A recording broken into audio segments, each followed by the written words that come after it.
What's going on, y'all? This your boy Ryan Chu. I actually want to introduce you to someone that's super special. His name is Julian, and you go by the name of Scuba. Scuba. And I just want to introduce you guys to him. This guy has an incredible story, and I was super moved by it. And I was like, I gotta help you share this with people. So I'll tell the people a little bit about like who you are. Yeah, my name is Julian Fletcher. I go by Scuba or Scuba Yoga. I'm into the arts as well. I like to do music. I like to bring creatives together. Yeah. Always like to be around creatives just to, I think expression is the best way to find your identity in a sense, Yeah. And I study psychology, so a lot of my creativity has psychological roots to it. Sweet. And the main thing I focus on is identity. So Sweet, I love sweet. Expression. Sweet. Anything that has that. So are you in school? Well, I graduated from Hampton University, sweet. Undergrad. Sweet. But What was your major? Psychology. Oh, Yeah. sweet. Yep. But I'm looking to go take that next Masters? step. Yeah, masters and PhD and all that. Yeah. And in psychology? In psychology, yeah. Sweet. Human growth and development, Okay. probably. Like, what are you doing like right now? Since you're not in school right now. Yeah, but right now, I got diagnosed with lung cancer in March, and I have treatments every Wednesday. That started in June, and that'll go into 2020. So pretty much, I'm focused on my healing. Yeah. Yeah, man.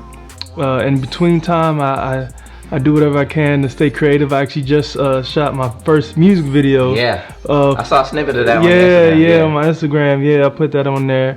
Trying to stay creative, and but mainly focus on my healing. Yeah. Absolutely, man. We're gonna go back to about your battle with lung cancer. So, what made you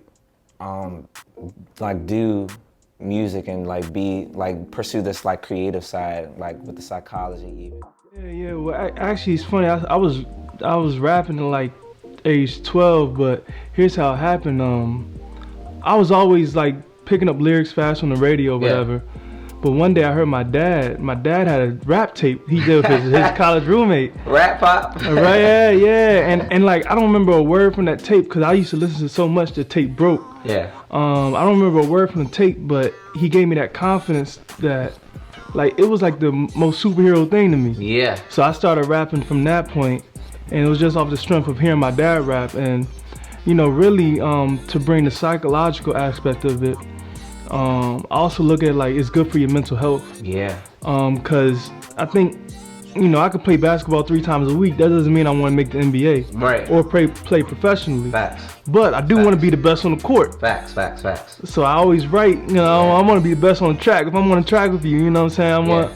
I want that feeling of when I hear my favorite rappers. Sweet. So I'm a writer too. So I'm interested to hear how you enhance your writing for yourself. Do you listen to different music? Do you listen to music with the lyrics, or what's that look like for you? Really, a lot of it is I'll study people who have I think unique styles, like somebody like Andre 3000. Right. Lauryn Hill, Kendrick right now. Lupe really got me into hip hop. Okay, sweet. But and all these people, they kind of taught me they found their style, and that's what made them great. I have to find my style to make myself great. Yeah. So a lot of it, I study the greats, or I study people who I believe are great, and then also a lot of it is introspection on my part to find out who I am and my style and what I want to express. Sweet. And so where does your main writing place come from? Does it come from experience or conversation? Where is that coming? Definitely experience. Okay. Definitely experience. And it comes from I always want people to be proud of me in a sense. I always think, how would my dad hear it? Or how would my child hear it? What I'm saying? I definitely want to keep the doors of inspiration open. Oh man. Because I love to be inspired, and I just want to push it forward. Yeah, yes, sir. Funny thing is, the way I met Julian, we met at a creative meeting. I don't even know what it was called. It was a creative group. We just called it. Yeah, it was a creative group held by Austin Parks. He's a photographer. He's also a good mutual friend of ours. Yeah, he had these, what was it? Was it like every month? I only made like 1 or 2, I think. Yeah, we do it every month. Oh, you guys still do it? Yeah, Oh, we sweet. actually have one this Saturday, September 7th. Oh, sweet. I might have to come out. Yeah. It's a new location, but Okay. I'll let you know about that. Okay, sweet. But yeah, Austin Parks definitely shout out to him. Yeah. Creative circles, man. You gotta have creative people around you. But I also feel like we're in a very creative generation where, you know, the local cashier is probably doing something creative. Yeah. You know what I mean? Probably rap album. Yeah. It's. I think that's what our generation is really into right now. Yes, sir. And speaking to that, and we're about to touch on like your fight and stuff. So like, well, actually, let's talk about that first before I ask my next question. So like, what was the start of like everything? Like just break it down to us, because I know I saw the Instagram post and I was like, oh man, like I was like kind of devastated. But like I want to hear from your perspective, like how everything started. So in December, I noticed I had a cough, and it was like, you know, I was like, man, I don't know what's going on. But January got worse to the point where I was like, my parents started to notice I was coughing. My parents started to notice I was coughing a lot. And it was a bad cough. Like I was at work and people were telling me, man, you need to go home. I'm like, it's not contagious. I was trying to get my work done, you know what I'm saying? But just kept coughing, went to the doctors. They said it's probably bronchitis, gave me medicine. He said, if it's not better in a week, give me a call. Done the medicine, not better. Gives me the same medicine, probably bronchitis. Then I get an x-ray of my lungs. And they say it's probably pneumonia. Wasn't pneumonia, of course. 2 weeks later, get a bronchoscopy. And in March, I was diagnosed with lung cancer. But it was just a cough that I could not shake. Right. And I was a person, I would go out to shows like 2-3 times a week. And it got to the point where I couldn't even, you know, I was going to bed at 9 o'clock. Right. Wow. You know, so I knew it was something kind of serious, but I never thought, you know, it was cancer or anything like that. So moving forward after, like they diagnosed you, what was the next step after that? Well, this was, I think, like low-key, this is one of the most important parts.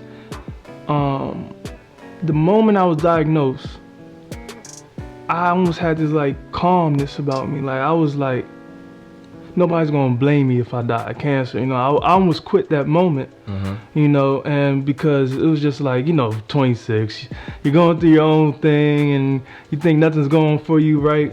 And I was like, I was kind of done with it, but there was a nurse and she had this look in her eyes, like she believed in me, and I could feel the compassion, you know. And then from that moment on, I was like, nah, I'm fighting this thing. And from then, my resolve hasn't changed. You know, just fight, you know. And when you made that post, I think it was Ephesians 3:20, and I have it right here too. Now all glory to God, who's able through his mighty power at work within us to accomplish infinitely more than we might ask or think. So what made you make that your verse? Like, you know, I was definitely struggling in that first week or so, with people telling me God's got you, it's in God's hands. You know, trust God. I was like, easy for other people to say, right? And I could see why they're saying that, but I was like, nah, I have to fight this. It's me, I gotta do it. And not to put too much pressure on myself, but then I talked to a girl that goes to my church, and she's very well knowledgeable with scripture and everything. And she pointed me to that verse. And she was like, you do have to do work. You know, it is according to the power, you know, that you're able to bring out, you know, but he's in you. And so it gave me a little more like personal responsibility, but just also knowing that I can still trust in God, but have that personal responsibility of, all right, I do have to watch what I eat. I do have to drink my water, take my medicine. You know, follow some guidelines. You know, a lot of people were showing me Dr. Sebi and things like that. So it was definitely, it's things I have to do, but God has definitely been with me 100%. Yeah, man. And that was like one of the things that made me say, all right, I need to share this one on my page for my people, but also I want to, you know, do this for you so you can share this with other people, so that you can basically be a testament, you know, basically say what the shirt says, no matter what, I'm good. Yeah. Just keep fighting, keep believing, and having that faith, man. So I saw that you did, what was it, the Scuba Strong showcase, and I was supposed to come out to that, but I couldn't. Yeah. So tell us about that. All right, yeah. So the Scuba Strong showcase, we had, like I said, a lot of different creatives. Some were painters, some were photographers, some were, actually the shirt I'm wearing right now is one of the vendors that came to the Scuba Strong showcase. And what was his name? His name is Raymond Berry. Raymond Berry. I think his Instagram is like Le Slim Artiste or something like that. Okay, we'll find it and put it in. Yeah. Shout out to Raymond. But basically, and then some performers, music performers, and everybody did it for the love. Everybody did it for free. We had April and Vista, Alex Vaughn, Booby Holiday, Andre Wisdom, a lot of people, Ellington. We also had Froggy Raw. So a lot of talented artists in this area. Like I said, I would always go to shows and try to support, and it was just wonderful that they, gave support back. And I know most of them on a personal level. Sweet. And so, what made you want to bring all these people together? What was the main goal for it, or main reason for the vision? Main was definitely fundraising. Yeah. Cause I'm paying for my own medical bills right now. Yeah. So main thing was fundraising, but I didn't want to do a GoFundMe. I wanted to put on an event. Very smart. And I always had, almost a dream of event planning. Mm-hmm. Or having a festival or, things like that. Cause like I said, I love bringing creatives together. Mm-hmm. And within my network, I was just fortunate to have a lot of talented people that I could, call on. And my sister, she actually did a lot of the behind the scenes work. Mm-hmm. I was very fortunate where, I would be in the hospital. My sister, she's still reaching out. Yeah. A good friend of mine, Tim, reaching out, and we were able to use the property. That's actually where I worked. My job was able to, give that space for us. Yeah, yes, sir. Yeah, and then I saw the event through videos and people's stories. It was a success, bro. How many people showed up? It was definitely over 200, over 250. I'm not good with the numbers, but a lot of family, a lot of friends. Yeah, man. Mm-hmm. That's what's up, yo. Yo, your attitude is just so you would never think that you have cancer, yo. Yeah. Thank you. I appreciate that. So what's next for you? Yeah, what's next? That's a good question. I'm actually working on, I'm gonna call it an umbrella project. Okay. It's called Exploring Escapism, and it's something I was working on before. Mm-hmm. But escapism, I just it's psychological as well, but I feel like there's different ways people escape, harsh realities or realities they don't, kids, they tend to use their imaginations. They could be a superhero. As you get older, it may go to drinking, smoking, things like that. And I was actually, it was a point before I got diagnosed where I was drinking too much and doing things that the escapism was leaning more towards the unhealthy escapism rather than the creative or the intuitive, more positive outlet. Mm. So I'm kind of talking about that. And I say it's an umbrella project because I'm working on different things, and I'm just trying to see how it comes out. So is it when you say umbrella, it's you have different artists or just different things going on, music and then music, short stories. I love writing short stories. Oh, sweet, man. Something with video. I like making beats as well. Oh yeah. Yeah. So just whatever I can use to express myself, or use to take my time, utilize my time creatively. Sweet, man. Before we end, actually, I want you to tell or say something that you just feel like everyone needs to hear. Truthfully, the main thing I learned about cancer is you gotta fight it every day.